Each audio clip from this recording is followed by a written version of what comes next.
September 2 September രക്തസാക്ഷികൾ.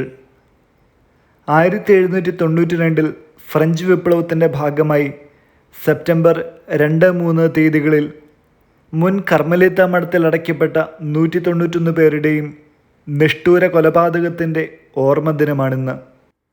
വാഴ്ത്തപ്പെട്ട John do ലോയും കൂട്ടുകാരും ജീവൻ കൊടുത്തും നിലനിർത്തിയ കത്തോലിക്ക വിശ്വാസത്തിൻ്റെ സാക്ഷ്യമായിട്ടാണ് 1792 ഫ്രഞ്ച് വിപ്ലവത്തിൽ കൊല്ലപ്പെട്ട വിശ്വാസികളെയെല്ലാം 1926 പയസ് 11 മാർപ്പാപ്പ വാഴ്ത്തപ്പെട്ടവരായി പ്രഖ്യാപിച്ചതും അവരെയെല്ലാം സെപ്റ്റംബർ രക്തസാക്ഷികൾ എന്ന പേരിൽ ആഗമന സഭയിൽ അനുസ്മരിച്ചതും. ഫ്രഞ്ച് ഗവൺമെൻറ് സ്വാതന്ത്ര്യത്തിൻ്റെയും സമത്വത്തിൻ്റെയും സാഹോദര്യത്തിൻ്റെയും പേരിൽ അടിച്ചേൽപ്പിച്ച സിവിൽ നിയമപ്രകാരം തങ്ങളെല്ലാം സർക്കാരിൻ്റെ ഏത് നടപടിയെയും അനുസരിച്ചു കൊള്ളാമെന്നും മാർപ്പാപ്പയുടെ ഭരണത്തിൻ കീഴിൽ നിന്നും വൈദികരും സിസ്റ്റേഴ്സും അൽമായരും വിട്ടുനിന്നുകൊള്ളാമെന്നും പ്രതിജ്ഞ ചെയ്യേണ്ടിയിരുന്നു. അനേകം പേർ പീഡനം ഭയന്ന് അങ്ങനെ തന്നെ ചെയ്തു. ഇത് ജനങ്ങളുടെ വിശ്വാസ ജീവിതത്തിൻ്റെ മേലുള്ള ഒരു കൂട്ടം ആളുകളുടെ കടന്നുകയറ്റമാണെന്ന് മനസ്സിലാക്കിയ ആർലെസിലെ ആർച്ച് ബിഷപ്പായ വാഴ്ത്തപ്പെട്ട ജോൺ ഡു ലോയും മറ്റ് വിശ്വാസികളും മാർപ്പാപ്പയെയോ വത്തിക്കാൻ്റെ പരമാധികാരത്തെയോ തള്ളിക്കളയുവാൻ തയ്യാറായില്ല. അവരെ പാരീസിലേക്ക് കൊണ്ടുവരികയും മുമ്പ് കർമ്മലേറ്റ ആശ്രമമായിരുന്ന കാനിലെ ജയിലിൽ അടയ്ക്കുകയും ചെയ്തു.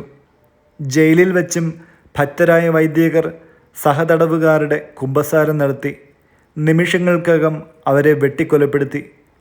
ആർച്ച് ബിഷപ്പ് ചാപ്പലിൽ പ്രാർത്ഥിക്കുമ്പോൾ വിളിച്ചു വരുത്തി തെറ്റായ സിവിൽ നിയമത്തെ നിഷേധിച്ചപ്പോൾ അദ്ദേഹത്തിൻ്റെ തലയോട്ടി പൊട്ടിക്കുകയും കുത്തുകയും കാലുകൾ കൊണ്ട് ചവിട്ടുകയും ചെയ്തു.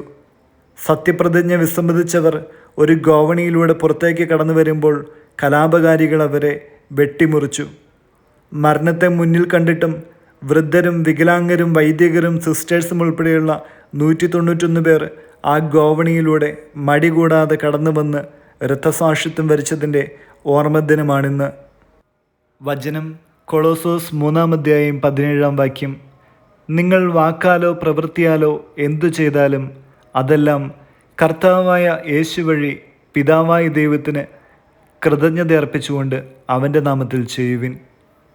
വിചിന്തനം. എതിർപ്പുകൾ നമ്മളെ കുരിശിൻ്റെ അടുക്കലേക്ക് ആനയിക്കുന്നു, കുരിശുകൾ സ്വർഗ കവാടത്തിലേക്കും. വിശുദ്ധ ജോൺ മരിയ വിയാനിയുടെ വാക്കുകൾ.